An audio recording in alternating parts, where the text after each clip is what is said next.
here I'm going to get into the lifestyle hacks that you should use on a day-to-day basis for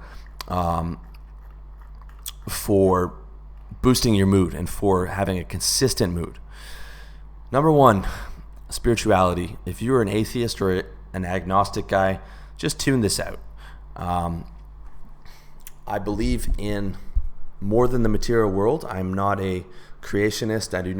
I think the religious ideas are allegories.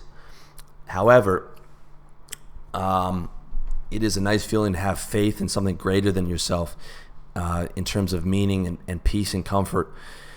Pure materialism is empty and hollow, and it's really poorly disguised nihilism, okay? I'm not talking about religion, but I'm talking about a belief that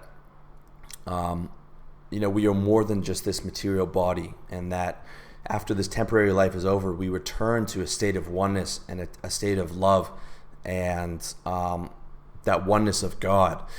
This is a powerful tool to think about in your arsenal, but I'm not going to preach to you guys. And if you're a committed atheist, just ignore this. But if you're a committed atheist or a committed agnostic, here's how I would interpret spirituality. So instead of spirituality being like a faith in a higher power or something like that, it can be, you can use it as like you're going to do good things for people, or you're going to give to charity, or you're going to use like a humanist version of spirituality. So something that is outside of your general selfishness, that's going to make other people feel good. I'm able to do that through my blog. I'm not a big fan of I don't give people random gifts and stuff like that. I get my value out of helping guys on my blog. So my mission and my finances and helping people is all intertwined, which is really nice to have. But for you guys, finding something where you can make other people happy really makes you feel good. So if that's volunteering at a charity or giving some of your money or your time, I highly recommend doing that. Next up, proper sleep. Getting proper sleep is crucial for keeping your energy levels high. Feeling lethargic will destroy your state, and this is the more true as you get older. So you got to make sure you can get 6 to 8 hours a night. And some of you guys might actually function. I function better on maybe 7 hours than on 8. But what you want to do is you want to keep your sleep cycle consistent.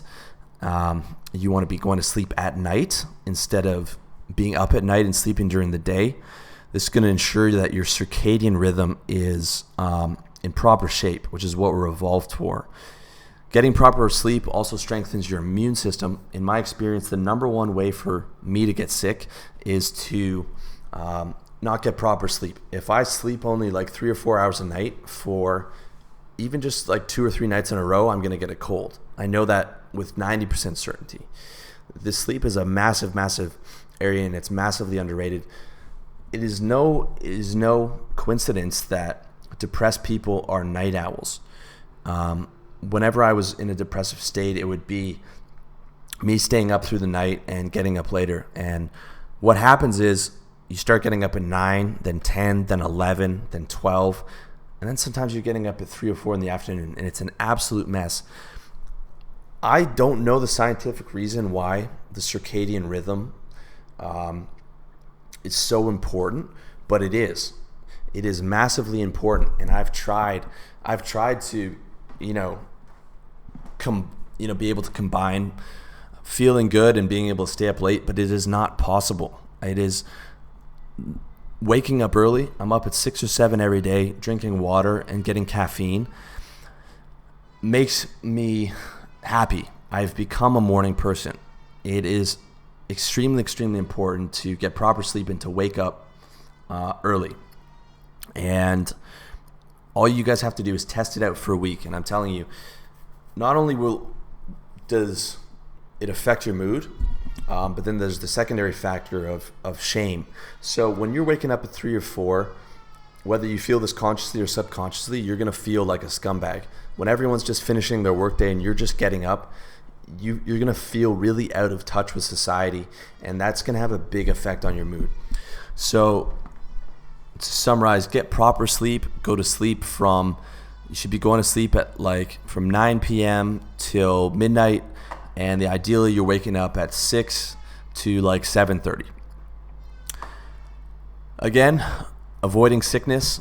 As I said before, sickness is a massive state destroyer. It's very difficult to pull out of negative or depressing states. One thing I forgot to mention was I take 5 grams of vitamin C, time-released vitamin C, at the first sign of a cold.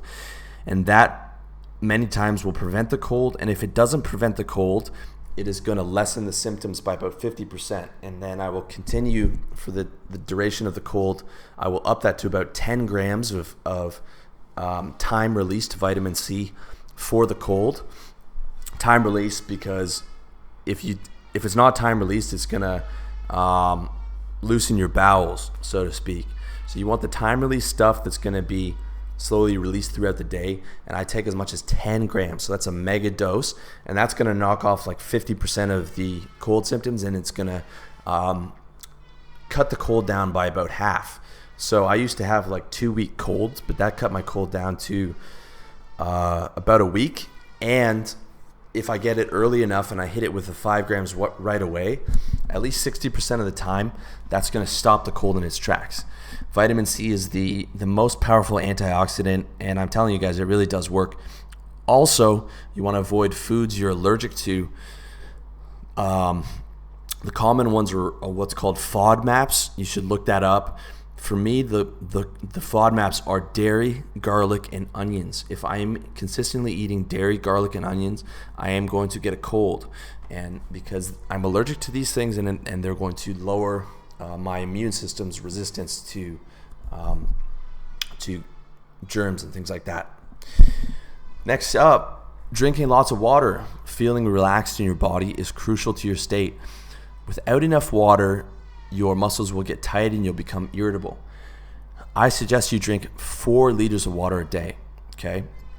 If you are taking something like kratom or you drink lots of caffeine, you're going to need about 6 liters a day. I use a lot of caffeine, so I drink 6 liters of water a day, okay?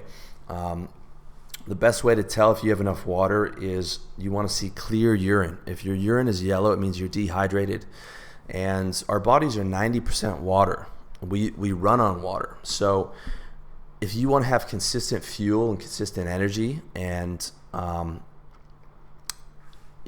consistently feeling good throughout the day, being hydrated is a big part of that. And I spent a lot of my life being chronically dehydrated without realizing it. And one of the ways that affects you is your muscles become very tight. When you drink a lot of water, your muscles loosen up, and it really has a big impact on how you feel.